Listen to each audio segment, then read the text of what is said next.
কাতলা মাছের ঝোল কীভাবে বানাবো সেটাই তোমাদের সঙ্গে আজকে শেয়ার করব। দেখো বন্ধুরা, মাছে নুন হলুদ ভালো করে মাখিয়ে নিয়েছি। এরপর কিন্তু আমি যে ভাজা শুরু করে দিয়েছি।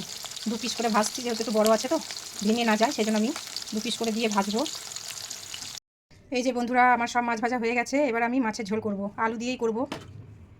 আমি এখানে মশলা করে রেখে দিয়েছি। এখানে আছে পেঁয়াজ, রসুন আর টমেটো, আর এদিকে কাঁচা লঙ্কা চিড়ে রেখে দিয়েছি, পাকা কাঁচা লঙ্কা। আমি আজকে মিক্সিতে করিনি, আমি গ্রেটারে কুড়িয়ে নিয়েছি। আর এদিকে আমি আলু কেটে ধুয়ে রেখেছি। এবার আমি কড়াইয়ে কালো জিরে ফোড়ন দেবো। কালো জিরে ফোড়ন দিয়ে আমি আলুগুলো দিয়ে দেবো। তো চলো, কালো জিরে তো দিয়ে দিচ্ছি, এবার আমি আলুগুলো দিয়ে দিচ্ছি।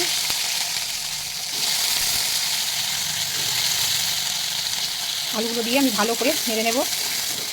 তারপর কিন্তু আমি নুন হলুদ দেবো, একটু ভাজা হবে, তারপর আমি নুন হলুদ দেবো। নুন হলুদ দিয়ে ভাজবো। তো আমি এই যে নুনটা দিয়ে দিলাম, পরিমাণ মতো নুন দিয়ে দিলাম। এরপর আমি হলুদটাও দিয়ে দিচ্ছি, হলুদটাও দিয়ে দিলাম।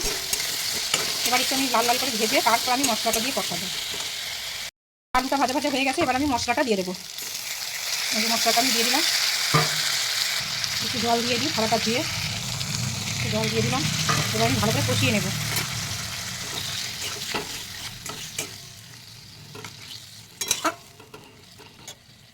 এই যে আমি একটু কাশ্মীরি লঙ্কার গুঁড়ো দিয়ে দিচ্ছি, যেহেতু টমেটো আছে লাল হবে, তারপর আমি একটুখানি দিয়ে দিলাম। ঝোলটা একটু লাল লাল হবে, বেশ দেখতে ভালো লাগবে, অল্প একটু দিয়েছি।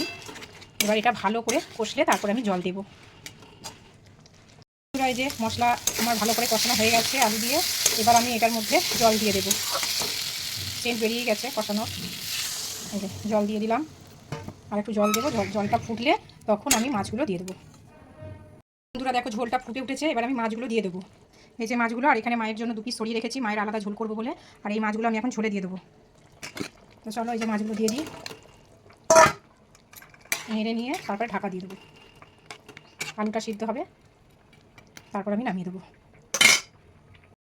এই যে আলু তো সেদ্ধ হয়ে গেছে, মাছের ঝোল প্রায় কমপ্লিট। এবার আমি একটু ধনে পাতা দিয়ে দেবো, ধনে পাতা দিয়ে নামিয়ে দেবো। ধনে পাতা দিলে মাছের ঝোলের টেস্টটাই আর একটু আলাদা হয়ে যায়। তো এই যে, আর দেখো লাল লাল হয়েছে বেশ ঝোলটা। মাছের ঝোল কমপ্লিট, এবার আমি নামিয়ে নেব। মাছের ঝোল হয়ে গেছে, এবার আমি নামিয়ে ফেলেছি। তো আজকের ভিডিওটা এই পর্যন্তই।